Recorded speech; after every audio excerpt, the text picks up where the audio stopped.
le quemamos el pelo a una profesora, llegamos a quemar el colegio.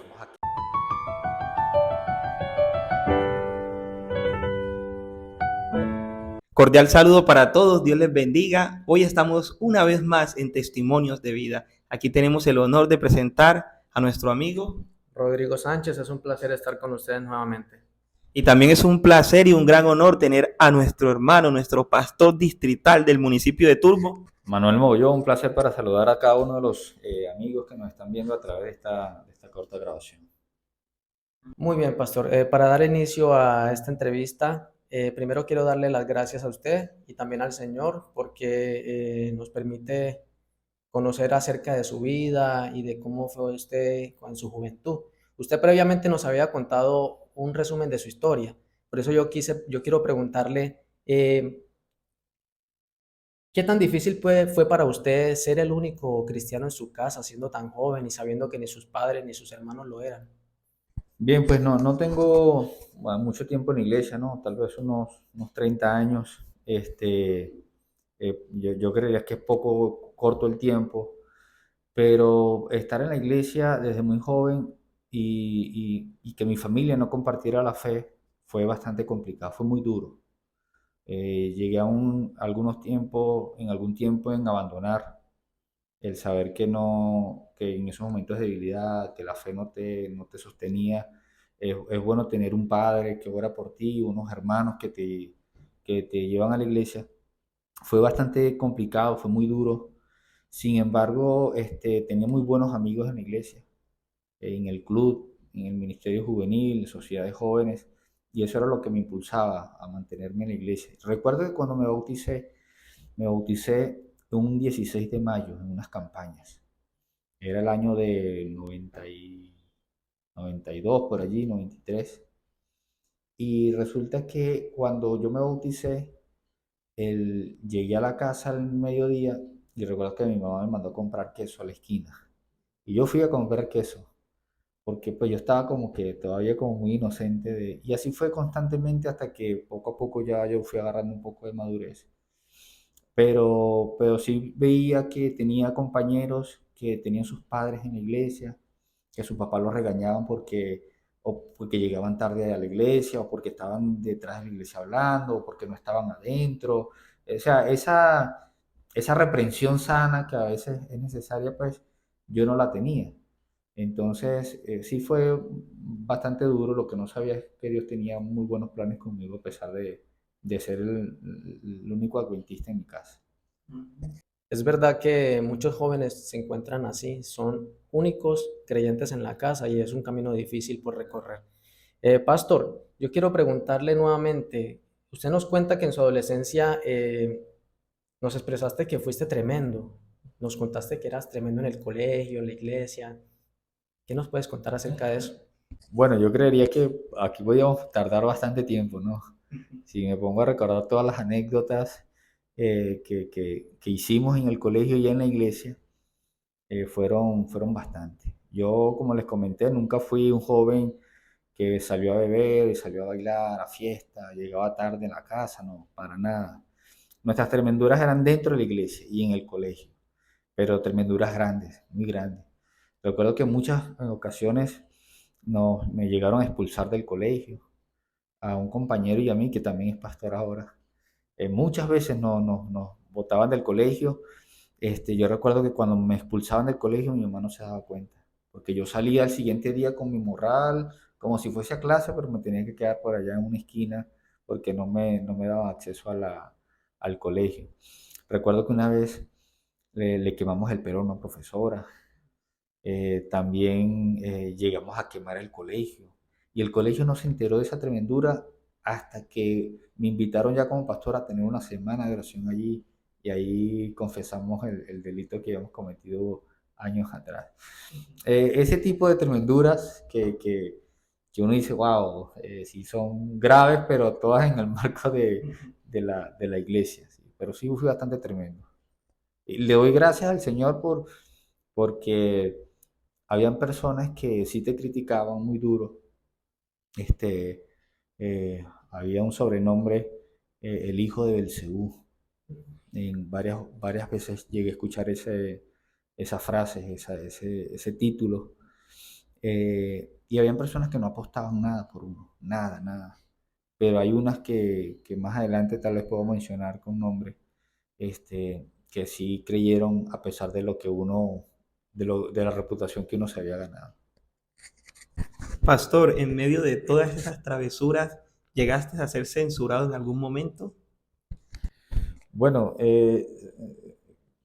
censurado sí, yo recuerdo que en una de esas, un joven, un amigo que quiero con el alma, que es pastor también, él me llegó un día y me dijo, mira, si no vas a la iglesia te van a borrar. Porque ya yo tenía como 4 o 5 meses que no iba a la iglesia, pero no dejaba de ir a los clubes. Estábamos aparte, o sea, yo no iba a los sábados a la iglesia, pero los domingos a club, ahí estaba. Entonces, en cierta forma uno no está total desligado, ¿no? Y a mí me dio mucho miedo, y dijo, oye, no me pueden borrar la iglesia, y empecé otra vez a ir. Una vez terminamos una campaña, recuerdo que hubo bastantes bautismos, unos 34 bautismos. Hicimos juegos sociales. Nosotros teníamos por costumbre un grupito de jóvenes que vivían al lado de la iglesia, de quedarnos en la iglesia los viernes, sábados y domingos. Nosotros nos quedábamos allí, colocábamos unas colchonetas en el salón de los niños y ahí que supuestamente cuidábamos a la iglesia. Y nos quedábamos hasta tarde cantando, conversando. Y llegamos a los juegos sociales y resulta que cuando nos fuimos a bañar no había agua. Entonces yo le digo ahí a uno de los compañeros, mira, ¿por qué no nos bañamos rapidito allí en el bautisterio para sacarnos el agua, el sudor? Y resulta que bueno, sí, nos fuimos a bañar, pero el agua estaba sabrosa, a pesar de que simbólicamente estaba contaminada con los pecados, ¿no? Y ahí nos quedamos un buen rato y resulta que el joven dice, oye, ¿por qué yo no te bautizo? Y empezó a bautizarme. Y después yo lo estaba bautizando a él. Y ahí nos vieron y al siguiente sábado ya estaba en discusión pues la tremendura que habíamos hecho. Siendo tan travieso, ¿qué te hizo tomar la decisión de ser pastor? ¿Y cuál fue el cambio de vida que tuviste? Mira, bueno, porque todavía él está ejerciendo el ministerio, un pastor que tuvo una influencia muy poderosa en mi vida. Él era un líder juvenil del campo, de nosotros. Muy pocas veces lo veíamos, a menos que fuese un campamento, en las investiduras, pero cada vez que el pastor predicaba, mira, a mí me llegaba al corazón, me tocaba el corazón. Y en una oportunidad, en uno de los temas, el pastor decía, mira, eh, eh, nosotros estamos aquí con un propósito. Y él nos hablaba a nosotros, tú estás aquí con un propósito. Y tu trabajo en esta tierra es buscar el propósito, o sea, ¿qué propósito tiene Dios en tu vida? Y yo me puse a analizar todas las tremenduras que yo hacía y que prácticamente yo estaba en la iglesia, pero estaba ahí como que en el aire, vagando. Y yo dije, oye, ¿qué propósito? Si es verdad, o sea, Y él dijo una frase muy interesante, dice, ¿qué huella estás dejando? Y yo dije, oye, yo no estoy dejando ninguna huella. Tal vez las huellas que esté dejando sean huellas de error, huellas de vergüenza. Y ahí fue donde tal vez yo dije, no, hay que empezar a hacer las cosas correctamente. Sentí el deseo de ser un pastor de esta iglesia. Recuerdo que la iglesia no quería darme, uno de los requisitos que nos pedían para ingresar al seminario era una carta de buena conducta. Y la junta decía, bueno, ¿qué carta le podemos dar si nunca ha tenido una buena conducta, ¿no? Pero ahí hubo una persona que luchó para que nos dieran, y era una de nuestras directoras de los clubes del Ministerio Juvenil, y gracias a ella pues nos extendió la mano, peleó por nosotros allí, y ahí nos pudieron dar la carta para ir a estudiar. A raíz de todo esto, ¿qué enseñanza, qué motivación le puedes dejar al público que nos está viendo, que quizás de pronto está atravesando por dificultades, quizás está en la misma posición, de pronto están haciendo travesuras en la iglesia? Y entonces, ¿cuál sería el mensaje en este hermoso día para aquellas personas? Mira, yo creería que, hablándole especialmente a los líderes de las iglesias, a los que están, los que tienen la responsabilidad de pastorear la iglesia, y no me refiero solamente al pastorado, sino a los líderes, porque los ancianos también y los líderes pastorean. Yo creo que no podemos juzgar ni señalar a ninguno de esos muchachos que no quiera ir a la iglesia, que se porte mal, que llegue tarde a la iglesia, que se siente allí de último. Eh, Recuerde que Dios escoge a los débiles para avergonzar a los fuertes.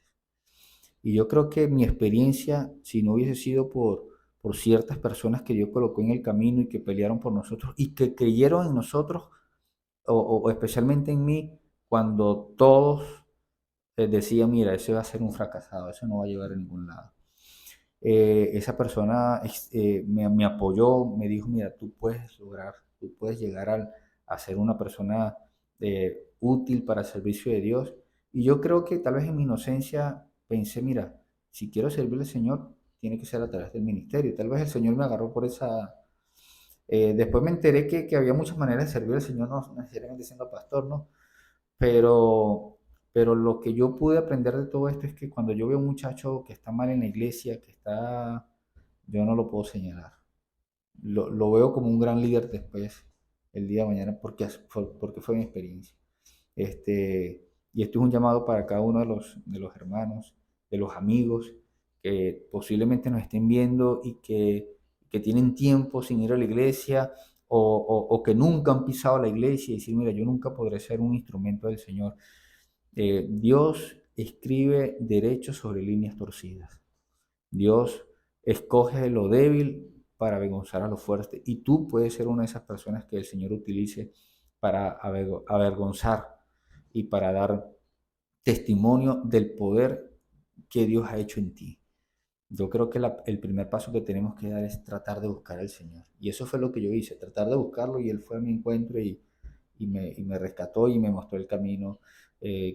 Quisiera resaltar el versículo que me mantuvo durante el tiempo que estudié en el seminario y durante todo el ministerio, es el Salmo 32:8. Dice, te haré entender y te enseñaré el camino que debes andar. Sobre ti fijaré mis ojos. Y yo creo que Dios tiene sus ojos puestos en mí, aunque a veces no entiendo muchas cosas. Amén. Qué maravilloso testimonio hemos tenido hoy en Testimonios de Vida. Que el Señor siga llenando tu vida y tu familia.